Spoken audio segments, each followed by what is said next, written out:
Amok Suramarata Jaya Marata imbang yen padha-padha kelingan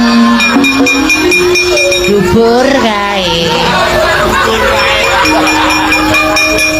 biyen tak goleren ayo Sukini nggih Mbah piye ya ampun Mbah arep wayang kaya ngene iki dijaluki karo sing nanggap lho Mbah kowe kuwi nggih pokoke Sukini kudu metu nek ra metu piye carane supaya iso metu ngaten lho Mbah termasuk bintang oh iya deh arep maju mungsuh karang kadempel jarene sing maju mantasaning para satriya gegeduking para prajurit ampun masih muda semuanya iya aha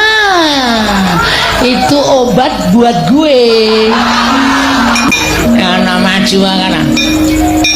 iso ngalahke wong-wong sing belani Semar kowe entuk ganjaran oke Mbah ning nek kalah ditugel gulumu aduh ya ampun guluming sithik kok ditugel lho Mbah guys pokoke mangkat aja kesuwen Amok Suramarata Jaya Marata imbang yen padha-padha Raden Setyaki, Raden Gatotkaca, Raden sapa Mbah? Antarja, Raden Antasena, siji loro telu papat maju bareng. Tak muah. Kelakon tele.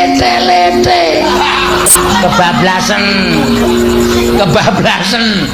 tele kelakon tele ate kebablasan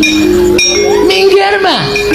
kula serah kepengen perang lho Mbah iki kok dipotong masa kalingan sing ora greget perang siras budak kaya ngene iki sirah budak gak ida itu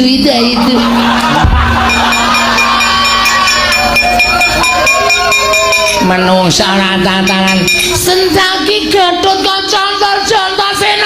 maju legane atiku iki Sukini